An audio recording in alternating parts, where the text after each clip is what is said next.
سوچا جب میری ضرورت کہیں نہیں پوری ہو رہی ہے تو کیوں نہ خواجہ نظام الدین اولیاء ہی کی بارگاہ میں جا کر چند دن خدمت کر کے اپنی ضرورت کو پوری کر دوں، کیونکہ وہ جانے والا جو ان کی بارگاہ میں جاتا ہے اور جو واپس آتا ہے وہ کبھی خالی ہاتھ واپس نہیں آتا۔ جانے والا شخص گیا، آپ نے اپنے خدام سے کہا کہ اگر کہیں سے نظر آئے تو اس آنے والے کی ضرورت کو پہلے پوری کرو۔ لیکن مسلسل 5 6 7 8 10 دن گزر گئے اس کی ضرورت کو پوری کر دی۔ تو انہوں نے دل میں سوچا بڑی شہرت ہونا تھا، کسی کو خالی ہاتھ واپس نہیں کرتے، لیکن آج میں بڑھیا سے جان گیا لہذا میں یہاں سے چل تو سوچے کہ آخری مرتبہ مل لیتا ہوں۔ حضور نظام الدین اولیاء کی بارگاہ میں گئے کہ حضور اب اجازت دیجیے، اب میں چل۔ جب یہ جانے لگے تو حضور نظام الدین اولیاء نے تمام اپنے سامان کی طرف نظر ڈالا، کوئی ایسی چیز نہیں تھی جس سے اس شخص کی ضرورت پوری ہو۔ آپ نے اپنی ایک پرانی جوتی کو نکالا اور نکال کر کے دیا کہ میرے بارگاہ سے کوئی خالی ہاتھ نہیں جاتا ہے، تم کیسے جا سکتے ہو، لہٰذا میرے پاس اور تو کوئی چیز نہیں لیکن یہ میری جوتی ہے، اس کو لے لو اور اس کو فروخت کر کے اپنی ضرورت۔ اس شخص سوچا یہ پرانی جوتی، اس کو کتنے میں بیچ دوں، اس سے میری کیا ضرورت پوری ہوگی۔ جب وہ شخص لے کر کے جوتی کو نکلنے خانقاہ سے باہر آنے کے بعد کچھ دور چلنے کے بعد امام خسرو سے ملاقات ہوئی، اور جیسے ہی ملاقات ہوئی وہ سمجھ گئے کہ یہ میرے پیر و مرشد کے پاس سے واپس آ رہے ہیں، اور ان کی ذات سے انہوں نے اپنے پیر و مرشد کے خوشبو کو محسوس کیا، اور انہوں نے کہا یقیناً میرے پیر و مرشد نے تم کو کوئی چیز ہدیہ کی ہے، آخر وہ کون سی چیز ہے، کیونکہ اس کی وجہ سے مجھے اپنے پیر و مرشد کی بو آ رہی ہے، خوشبو پا رہا ہوں، لہٰذا تم بتاؤ انہوں نے کیا دیا ہے۔ انہوں نے نکال کر کے دیا کہ ایک ٹوٹی ہوئی جوتی دی ہے۔ حضرت امام خسرو نے اس جوتی کے بارے میں فرمایا کیا تم اس کو بیچو گے؟ انہوں نے کہا ہاں اگر خریدنا چاہو تو خرید لو۔ تو انہوں نے کہا کتنے میں بیچو گے؟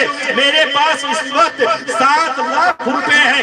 محمد شاہ تغلق کے دربار سے آپ شعر و شاعری کر کے آ رہے تھے، بادشاہ نے انعام و اکرام 7 لاکھ دیا تھا، اس کو دے کر کے آپ نے کہا یہ 7 لاکھ میرے پاس ہے، اگر اتنے میں میرے پیر و مرشد کی جوتی دے دو، اگر اتنے میں نہیں مانتے ہو تو اور زیادہ میں دینے کے لیے تیار ہوں۔ وہ شخص 7 لاکھ کا نام سن کر کے اس پہ گشی تاری ہونے لگتی ہے کہ اتنی بڑی قیمت اور یہ ٹوٹی ہوئی جوتی کے بدلے، لیکن اس کو اس کی حقیقت کا علم نہیں تھا، اس کو اس کی قدر و منزلت کا علم نہیں تھا۔ حضرت امام خسرو اس جوتی کو اپنے دستار میں لپیٹ کر کے جب اپنے پیر و مرشد کی بارگاہ میں جاتے ہیں، حضرت نظام الدین اولیاء کی بارگاہ میں جاتے ہیں، تو دیکھتے ہی حضور نظام الدین اولیاء نے فرمایا کہ خسرو تم نے بہت سستے داموں میں نعرہ رسالت، فیضان حضور محبوب الہی، اولیاء اکرام، تعلیمات مذہب اسلام، اسوہ رسول اکرم، نعرہ تکبیر، نعرہ رسالت زندہ باد۔ تو اس سے پتہ چلا اگر اللہ کے برگزیدہ بندے اپنے جسم مبارک سے کسی چیز کو ٹچ کر دے، مس کر دے، تو وہ چیز اتنی ممتاز ہو جاتی ہے کہ اس کے وسیلے سے اگر دعا کی جائے تو پروردگار عالم اس کو رد کرے۔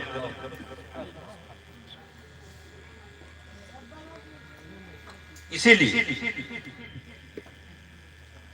ہم ہر مشکل حالات میں اللہ کے مقرب بندوں کو وسیلہ بناتے ہیں، بزرگان دین کی ذات کو وسیلہ بناتے ہیں، ان کے نام کو وسیلہ بناتے ہیں، ان کے باقیات کو وسیلہ بناتے ہیں، تاکہ اللہ تعالیٰ اس کی برکت سے ہماری دعاؤں کو قبول فرمائے۔ آپ حضرت امام شافعی رضی اللہ عنہ 4 اماموں میں سے ایک، انہی میں سے ایک امام شافعی رضی اللہ تعالیٰ عنہ، آپ کا یہ قول ہے کہ جب میں کسی پیچیدہ مسائل میں پھنس جاتا اور وہ مسئلہ میرے لیے لا ینحل ہو جاتا تھا، حل ہونے کی جب کوئی گنجائش نہیں نکلتی تھی، تو میں فلسطین کی سرزمین سے سفر کر کے امام اعظم ابو حنیفہ رضی اللہ تعالیٰ عنہ کی بارگاہ میں حاضری دیتا تھا، اور بارگاہ خداوندی میں ان کے قبر کے پاس کھڑے ہو کر کے ان کے